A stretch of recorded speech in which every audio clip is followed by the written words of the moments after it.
Amen. Thank you, Jesus. All right, well, good evening.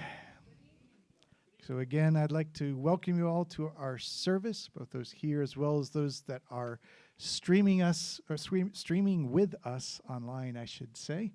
Glad to have you here. All right, so tonight I'm going to do a short talk on artificial intelligence, and it'll be one of a few because we just have a few minutes, and this is a very large topic. It could go a lot of different directions. But my thing really is that I'd want to just share, because I know it's been in the news a lot, some of the history, how kind of some of the underlying stuff works from a high level, and some of the uses that we can get to in the following weeks. So how many have read articles recently or seen articles on AI recently? So yeah, quite a few of you. I know that ChatGPT made the news earlier in the year, and we'll get to that in subsequent ones. But starting with some of the history of it, so AI is nothing new. The first artificial intelligence program was actually written in 1955. So that's like 68 years ago. So it's been around for quite some time, and it's had a lot of ups and downs. They've called it like AI winters when there's not a lot of funding, or where there's a hype cycle, where it gets a lot of attention again. So it's gone up and down many times during the years. In 1963, the Defense Department started funding into a lot of research in AI as well. 1980, they had the introduction of what they called expert systems, which was a branch of artificial intelligence.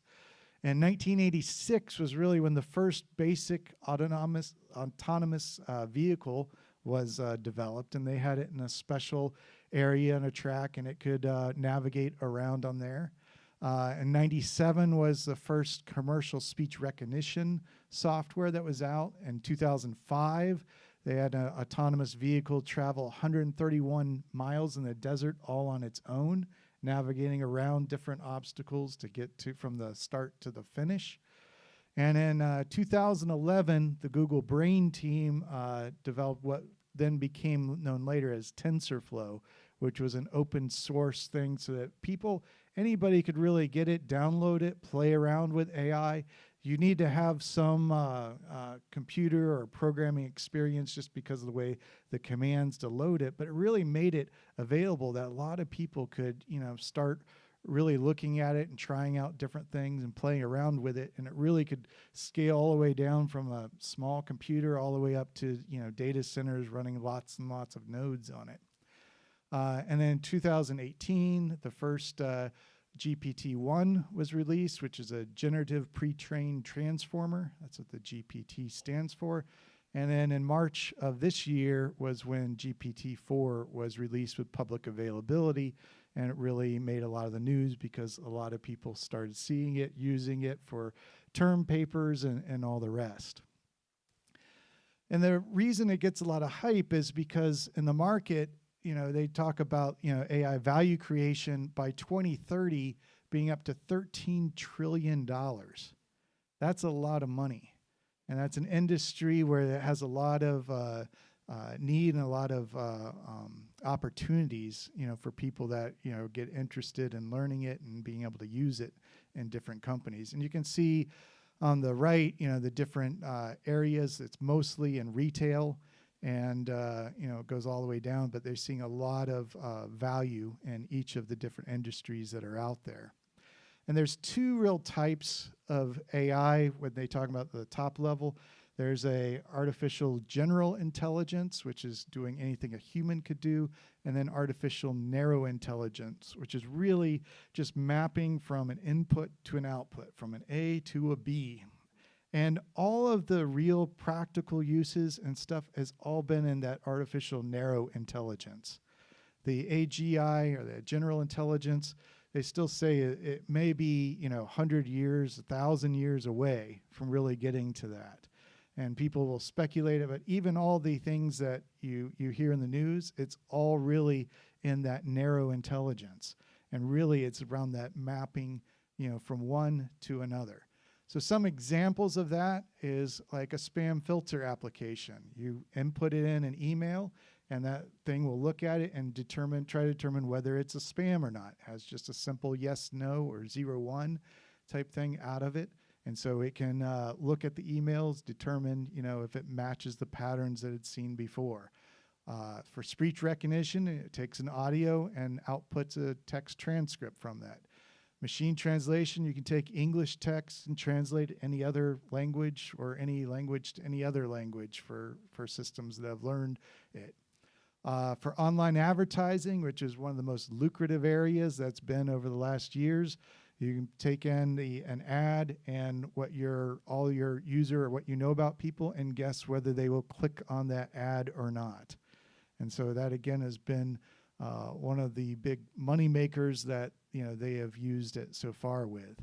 Image and radar information, you can determine position of other cars, which is just one of several inputs or components of a self-driving car.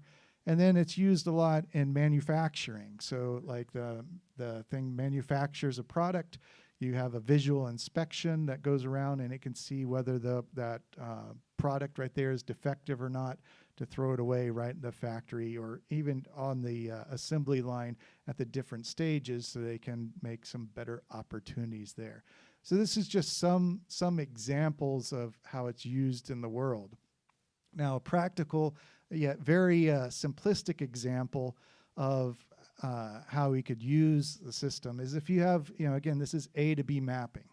So if we have a table of training data where we're giving A and then B is the expected answer. And so if I put in like these numbers there and feed it in, it'll go into the neural network and it'll look like that first one it goes in, like the 1 to 7. It knows then its numbers, and so it'll look at all the ways that 1 could become a 7. Now, the simple thing is the 1 times 7, which is what the answer would be here, but it would have all the other formulas and stuff in there. It'd have like, an a squared plus 6, would be on a different block. It would have functions with sine and cosine and all that because it wants to cover all that. And then it would go to the second one, 2 and 14. And then it would do the same thing there, and then it would notice that, all right, there's already 1 here for the A times 7, and the weight of that connection would just go up by 1. And then all the other formulas would probably be new, and so they'd have 1. And maybe there's a couple that might have the same output on it. But then they get to like 5, and 5 times 35, and they would see the same thing. That weight of that connection between, that times 7 would grow. And so all the inputs that are there, there's lots of math that gets done in the neural network, but the algorithm at the end would be, they would say, the B is going to be most likely just the A times 7, and it would have a probability associated with it. So if you put in a new number, like a 10, it might say, all right, the answer is a 70 with a probability of 95%. If we add in, 100 or 1,000 more lines of data, that probability might get up to 99% or 99.9%. But it's all based on the math that's in there. Another example is like diagnosing pneumonia from x-rays. And this is a real thing that they've done. So they feed in a lot of x-rays, and along with whether that is actually a diagnosis of pneumonia or not. And it's important to have both. So you don't want to just put in x-rays with pneumonia. You want to put into the system all that. And the system would see all that as numbers. And, the system's very good at seeing, edges. They could see edges where, the colors change and all the rest. And then they could start acknowledging or seeing where the patterns are to determine, if the x-ray has pneumonia, based on the input that it already got, say these are the characteristics of those x-rays that are not in the x-rays that don't have pneumonia in them.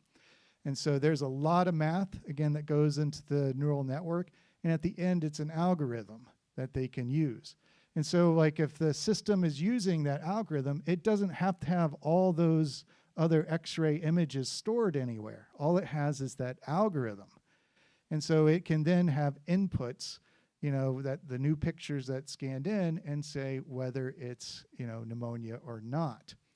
And again, with going on with this example, the learning tends to work well when it's a simple function, something that a human could recognize in about a second or so. That's something that's very easy for the computer to take over.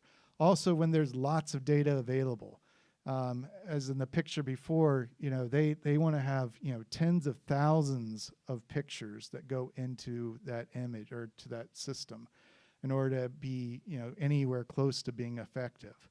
And so the machine learning, it works poorly, though, when they have small amounts of data or when it's complex or when it's asked to perform on new types of data. So in this example of the x-rays, they did all this work. They had the system built, and they then went to another hospital to test it out because it was working pretty well for that hospital. And they get to the new hospital, and every one of the pictures coming in was said that there was no pneumonia there. And yet they knew the patients, some of them had pneumonia. And so they went through and they found that the new hospital had the images at an angle or had it differently than what the machine was the machine was trained on. And so the system wasn't able to diagnose that because it was different. And so when you're building these systems, you have to keep in mind everything or every way that the person will look at it, because again, they're just following algorithms. There's nothing, human, about it. And even the neural networks that's supposed to be based on, brains or the way brains operate don't really work that way at all. It's really just a lot of math that's underneath. All right, so that's where we'll end this week. But next week, we're going to talk about cats and cars. Should be interesting.